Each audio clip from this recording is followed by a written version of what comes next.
पिछली रोटी घर के मर्द नहीं बल्कि तू खाया कर बहू।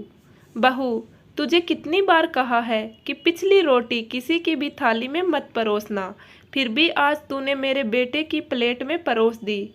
कितनी बार एक ही बात बताऊं?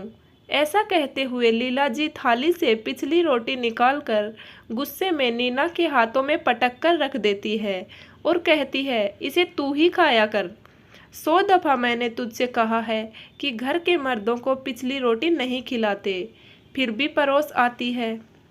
अरे घर के मर्द पिछली रोटी खाएंगे तो जिंदगी में कभी आगे नहीं बढ़ पाएंगे, हमेशा पिछड़े ही रह जाएंगे। इसलिए तो कहती हूँ कि तू खाया कर। ऐसे भी तुझे कौन सा दुनिया से आगे निकलना है जो तू नहीं खाती ये पिछली रोटी।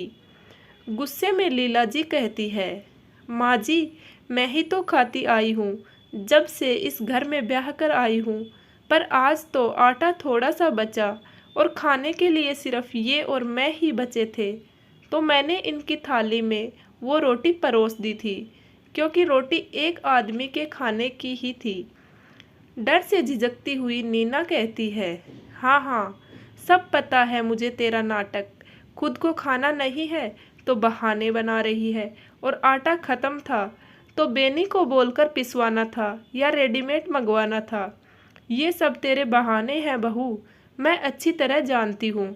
हाथ नचाते हुए लीला जी कहती है, माँ जी, वो मैंने कहा था देवर जी को कि आटा थोड़ा ही बचा है, इसलिए जल्दी भेज दे, पर वो शायद से भूल गए होंगे इसलिए भेजे नहीं। शाम तक तो मैंने जितना आटा था उतनी ही रोटी बना दी। सहमते हुए नीना कहती है, हाँ हाँ, समझ गई बहू रानी, सारी गलती मेरी और मेरे बेटों की ही तो है। रसोई संभालती है तू और आटे की फिक्र करे मेरे बेटे। माँ जी, रसोई भले ही मैं संभालती हूँ, पर घर की बागडोर तो आप सभी के हाथों में ही है, तो मैं कैसे और किससे मंगवा लेती। नीना नाराजगी के साथ कहती है, देख नीना, आजकल तेरी जुबान बहुत चलने लगी है, थोड़ा संभल। ऐसा न हो कि त्रिवेणी को बोलकर तेरी जुबान के साथ साथ तुझे भी बाहर का रास्ता देखना पड़ जाए। इसलिए तेरे मुँह पर ताला लगा कर रख और जितना बोला जाए उतना ही किया कर। लीला जी की जली कटी सुनकर नीना थोड़ी देर सुन सी वहीं खड़ी रह जाती है, जिसे देखकर लीला जी नीना को डांटती हुई कहती है, अब जा, यहाँ मत खड़ी रह सिर पर, मर्दों को चैन से खाना खाने दे। लीला जी की कड़वी बातें नीना की आंखों में आंसू लाने के लिए बहुत थी। आंख अभी डबडबा ही रही थी कि किसी ने नीना के हाथों को झचकोरते हुए कहा कि मम्मी जी, कहाँ खो गई हो आप? आप पिछली रोटी के बारे में आप कुछ कह रही थी मम्मी। तपस्या की आवाज़ से नीना अतीत से वर्तमान में लौट आई और अपनी सजल आंखों को खुद के वश में करते हुए बहू तपस्या को कहती है, बहू, ये पिछली रोटी तू मत खाया कर, मुझे अच्छा नहीं लगता तेरा ये पिछली रोटी खाना। ऐसा कर, कल से एक छोटी रोटी सबसे अंतिम में बना देना और उसे कोयों को दे दिया करना।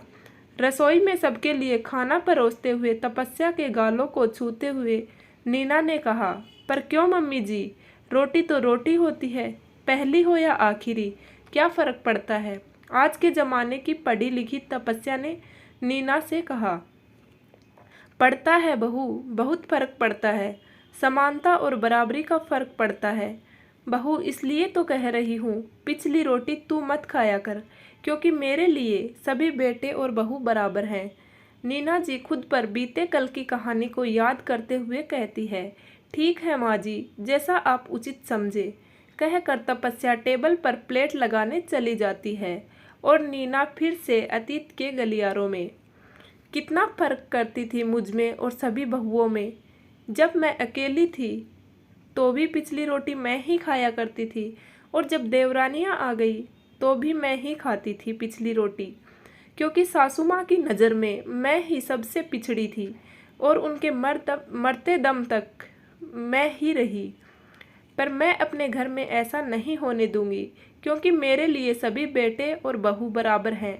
नीना ने कल की आप बीती से सीखकर अपने आज को सुधार लिया था। तब वो बहू थी इसलिए झेल गई, पर अब वो सास थी इसलिए किसी को झेलने नहीं दी।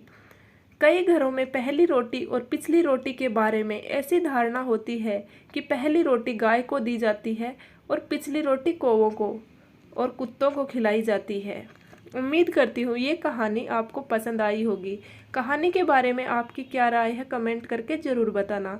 अगर कहानी पसंद आई हो तो वीडियो को लाइक करें और चैनल को सब्सक्राइब करें। पूरा वीडियो देखने के लिए आपका बहुत बहुत धन्यवाद।